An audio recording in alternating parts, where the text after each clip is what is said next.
Assalamualaikum warahmatullahi wabarakatuh. Nama saya Fathul Haq dengan NPM 10070111965. Di sini sendiri saya akan mempresentasikan sebuah hasil penelitian atau jurnal yang berjudul Petrogenesis batu metamorf di Perbukitan Jiwo, tepatnya di Klaten, Jawa Tengah. Apa sih petrogenesis? Petrogenesis adalah sebuah cabang ilmu geologi, sebuah cabang ilmu dari petrologi yang menjelaskan mengenai sejarah dari keterbentukan batuan itu sendiri, bisa batuan metamorf, batuan beku, batuan sedimen, dan lain-lain. Di latar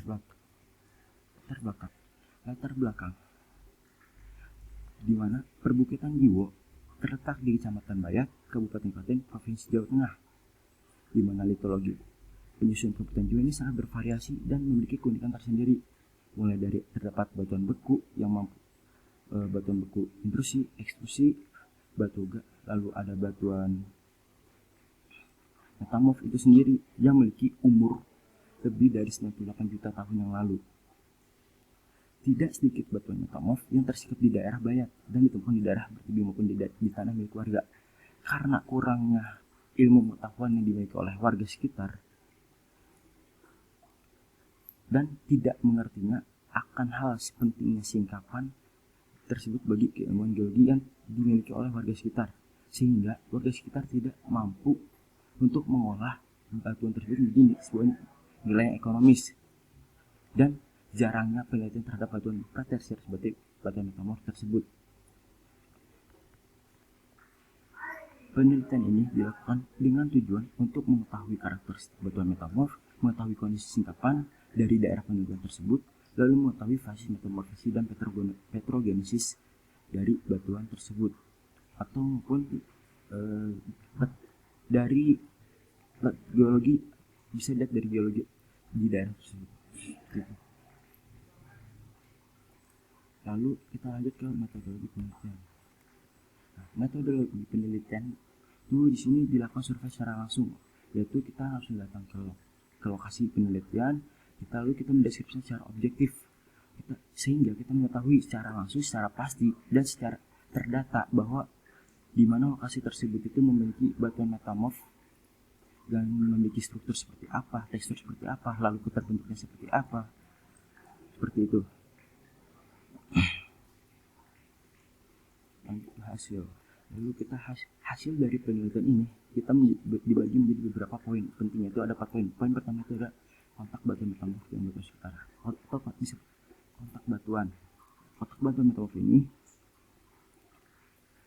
itu di mana pengamatan, bila kita melakukan pengamatan singkapan batuan metamorf di lapangan,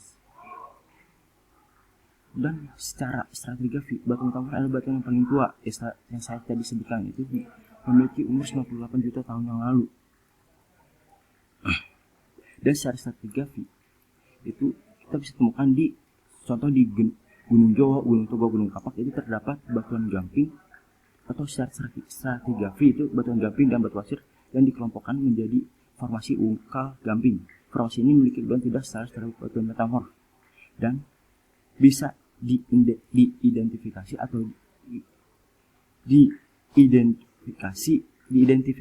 bahwasannya batuan metamorf itu memang lebih tua, memiliki umur lebih tua dibandingkan batuan-batuan yang lain yang terdapat di lokasi tersebut, seperti itu. Lalu di analisis petrografi. Di analisis petrografi ini kita membagi menjadi 3 poin, yaitu ada sekis, batuan sekis, fillet, dan serpentinit. Sekis ini memiliki struktur yang vanerik dengan bentuk kristal subhedral dan memiliki komposisi mineral, yaitu 35% muscovite, 5% biotit, dan 50% klorid, lalu plagioplast dengan komposisi 10%, dan struktur foliasi ditunjukkan oleh penyajian mineral muscovite. Lalu ke fillet ini memiliki tekstur atau struktur yang memipih, dan jika melakukan pengamatan dengan mikroskop sejajar, batuan fillet ini memiliki komposisi mineral atau struktur struktur yang disebut dengan struktur filitik dengan komposisinya itu 85% filit, 58% klorit, 15% kuarsa, dan ini tuh menurut klasifikasi dari Huang 1962 dan Yulianto 1997. Serpentinit ini sering dijumpai di lereng utara Gunung Jabakat dan timur laut Gunung Cakran. Lokasi ini ditemukan dan serpentinit hampir selalu berdekatan dengan intrusi gabbro. Karena serpentinit di daerah penelitian merupakan ubahan dari gabbro. Ya seperti tahu, batuan metamorf adalah batuan ubahan dari batuan sebelumnya, batuan induk. Itu bisa batuan beku, batuan sedimen, atau batuan metamorf itu sendiri. Dan yang sudah kita tahu juga, batuan gabbro ini jika mengalami metamorfosis atau tekanan tinggi dan suhu perubahan tekanan yang tinggi dan perubahan temperatur yang tinggi, secara terus-menerus akan berubah menjadi batuan metamorf, tepatnya menjadi batuan serpentinit. Dan batuan serpentinit ini memiliki komposisi mineral seperti 42% serpentin, lalu 53% talc, dan olivin itu sebesar 50%. Olivin sebesar 5%.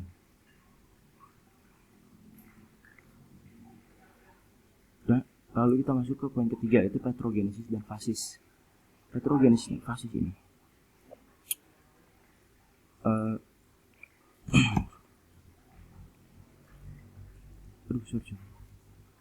Petrogenesis dan fasis. Berdasarkan hasil pengamatan petrografi, diketahui bahwasanya batuan metamorf di daerah penelitian tersebut dikelompokkan menjadi batuan metamorf dengan derajat yaitu low grade dan derajat rendah, yang diwakili oleh batuan seismika,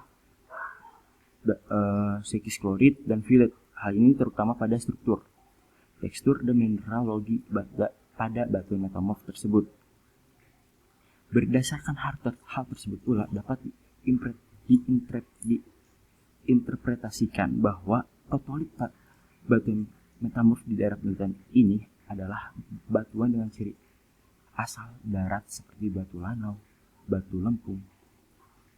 Hal ini diungkapkan oleh menurut klasifikasi Miyashiro dan Mason pada 1990. Kelompok batuan metamorf ini juga termasuk dalam fasis Grenskis. Fasis Grenskis ini ditandai dengan kehadiran mineral muskovit, klorit, dan kuarsa di batuan tersebut. Menurut model yang disusun oleh Winkler pada tahun 1986 dalam Mason 1990 yang merupakan modifikasi dari klasifikasi sebelumnya itu Miyashiro pada tahun 1973, fasis ini terbentuk pada temperatur yang berkisar antara 300 sampai 400 derajat Celcius dan dengan tekanan 0,2 sampai 0,5 gigapascal. Protolit pada batu metamorf di daerah penelitian tersebut atau di daerah batu gunung jiwa ini memiliki ciri asal seperti tadi. Ciri asalnya itu batu lanau, batu lempung, dan menunjukkan metamorfisme dengan derajat yang sangat low, dengan derajat rendah atau low grade seperti itu. Dan menurut klasifikasi Barker pada 1990, kandungan mineral pada seismika mengindikasikan batuan ini telah mengalami retrograde metamorfisme, ditandai dengan kadar mineral biotit yang terbentuk pada temperatur 425 sampai 450 derajat dengan tekanan 0,4 sampai 7,7 kilobar atau setara dengan 0,448 kg per second kuadrat seperti itu. Lalu kita masuk ke sejarah geologi dan tatanan tektonik. Sejarah dan tatanan tektonik berarti terbentuknya dari sejarah geologi dan tatanan tektonik ini berdasarkan hasil analisis karakteristik secara lapangan. Diinterpretasikan bahwa batuan metamorf terbentuk karena adanya proses metamorfisme regional akibat adanya proses orogenesis yang berlangsung lambat pada area yang luas. Sementara himpunan batuan di daerah penelitian didominasi oleh batuan metamorf derajat rendah yang diwakili oleh sekis dan filit, sehingga dapat diinterpretasikan bahwa himpunan batuan di daerah penelitian merupakan kompleks konvergen yang lebih berciri asal kontinen. Proses retrogradasi yang terjadi dari siklus metamorfosis dimungkinkan terjadi oleh aktivitas pengangkatan atau pengurangan beban dan terjadi sangat lambat, sehingga dapat diperkirakan bahwa batu metamorf yang terbentuk pada fase sebelumnya telah mengalami proses pengangkatan atau uplift disebutnya dengan pengurangan beban sehingga temperatur dan tekanan menurun secara perlahan. Seperti itu. Lalu kesimpulan yang bisa diambil dari penelitian ini, pertama adalah karakteristik dari batu metamorf ini memiliki derajat metamorfisme yang rendah dalam metamorfisme Greenskis, dan yang kedua adalah metamorfisme rendah termasuk dalam dengan tekanan suhu itu 150 sampai 400 derajat Celcius dengan tekanan 1 sampai 5 kilobar. Sekian dari presentasi saya. Mohon maaf bila ada kekurangan. Assalamualaikum warahmatullahi wabarakatuh.